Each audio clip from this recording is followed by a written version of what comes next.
that corrupt David Zaslav. Yes, as you probably guessed, I, Sam Valentino, the private toon detective, have heard how Warner Bros. Discovery is now considering being bought out and putting itself up for sale. Jeez! After all that planning to split the company. You'd think they would have learned their lesson after how disastrous the Warner Bros. Discovery merger turned out to be. But in some ways, the split will still happen. For one thing, Netflix is allegedly interested in buying Warner Brothers, namely the studio and their film and TV assets, but not the networks that are branching off into Discovery Global. Despite the Netflix co-CEOs still saying they have little interest in it, now I'm seeing people online reacting in ways like, "Oh no, this means no more theatrical movies from them," or "the DC Extended Universe is doomed." And yes, that would be a tough possibility, especially in this day and age where movie theaters seem to be kinda dying out, sadly. But there's another hunch I have, that Netflix could buy Warner Bros. To get into the theatrical film market that way. Netflix and Warner Bros. Could produce both content for streaming under the Netflix brand and for theaters under the Warner Bros. Name, especially if they use any of the latter owned IPs like the DC Comics stuff, the Looney Tunes, etc. I mean, sure, they could still produce Warner Bros. TV shows and specials for streaming on Netflix, but that's different from feature films. And another player has stepped into wanting to buy Warner Bros. Comcast. This didn't surprise me at all, since they also own Universal. And in a way, this merger could work. Comcast is also spinning off several of their cable networks, so like Netflix, they too don't want to Discovery Global AIM networks, just the Warner Brothers studio and library. I will admit I am a little concerned about that, because Comcast already has DreamWorks Animation and Illumination, and I don't want to see Warner Brothers Animation shoved aside or even shut down in favor of those CGI movie manufacturing companies. You got that right. Movies like those greatly contributed to the downfall of us Looney Tunes over 20 years ago, and I'll never forgive that disgusting ogre Shrek for that. See what I mean? But at the same time, Comcast and Universal do care for their classic animation library at times, such as having MeTV and MeTV Toons show the old Walter Lantz cartoon shorts. There's also the classic media library, consisting of the Harvey Toons from famous studios, the libraries from Filmation and Total Television, the UPA television productions, including the landmark holiday special Mr. Magoo's Christmas Carol, along with the pre-1974 Rankin Bass library. Regarding the last one, Comcast buying Warner Bros. Could lead to practically the entire Rankin Bass catalog being under one roof, since Warner Bros. Owns the Rankin Bass content from 1974 to 87. Additionally, Warner Bros. And Universal already collaborate together with Studio Distribution Services, their joint venture for releasing physical media from both studios. This is able to make releasing that complete Rankin Bass Christmas Collection DVD and Blu-ray set possible. Also, while Studio Distribution Services is a joint operation between Warner Bros. And Comcast Universal, they also handle physical distribution for Sony and Disney's home media releases as of last year. It's just a licensing deal, compared to both Universal and Warner Bros. Co-operating SDS together. There's also how, like I said, Comcast is in the process of spinning off its cable networks, like the USA Network, MSNBC, the Sci-Fi Channel, and the Golf Channel, into a new company called Versant. So I don't know if Comcast will also be in some of the Discovery Global assets at this rate. Too bad, because then that could lead to Xfinity cable systems making Cartoon Network available again to not just premium tires, and likely finally adding Boomerang. But now who needs Boomerang when you've got MeTV Toons? Additionally, Paramount Skydance made a second and a third bid. And once again, Warner Brothers rejected those, all the while saying, while they were indeed looking to be bought out. I still have to say that this is actually a good thing that Zaslav Mug is doing for once, knowing Skydance is attempting a hostile takeover, even if they promised him he could be co-CEO.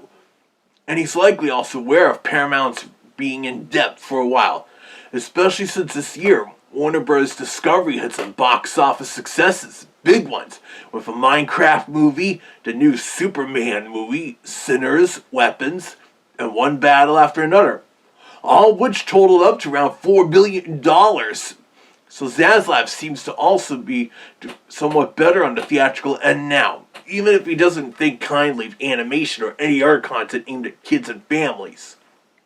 Darn that demon Zaslav! He must hate kids to be like that! That's what I initially thought, Daffy. Until one of my contacts reminded me that Zaslav does have 3 children, though they're grown up now. Maybe he hates other little kids now or something? Who knows? Also, I heard Amazon and Apple have also somewhat renewed their interests in buying Warner Brothers. And in a way, those could make sense. But again, some people fear about the bad stuff that could happen. Like with Apple buying Warner Brothers, leading to them just keeping nearly all Warner's archive content under lock and key via Apple TV Plus, which they soon plan to remove the plus from the name. As people still remember how 5 years ago the Peanuts specials pretty much left network television to stream exclusively there. They offered the free big specials for free during a weekend with their specific months. You'd still need an Apple ID to see it.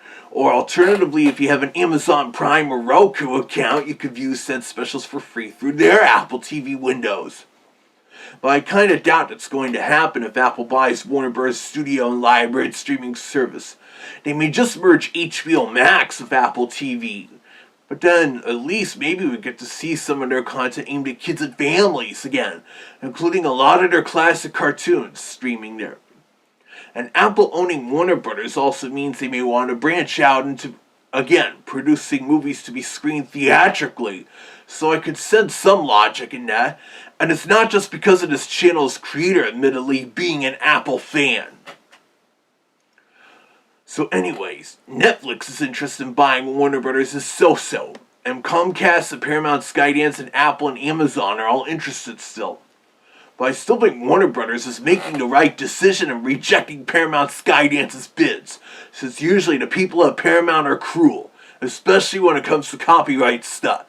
Even if the current president administration approves of such a buyout, Warner Bros. Discovery still won't sell to Paramount Skydance.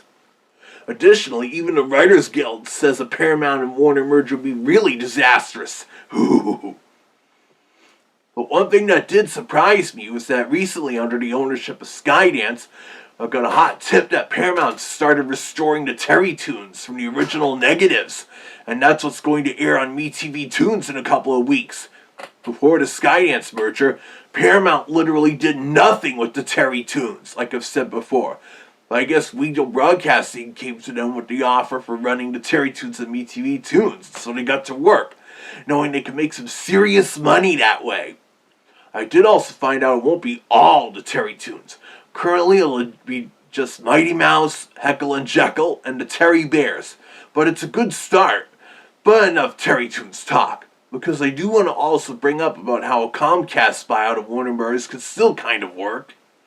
In addition to studio distribution services and also getting the entire Rankin Bass library under one roof, this also opens new possibilities for Universal's theme park resorts.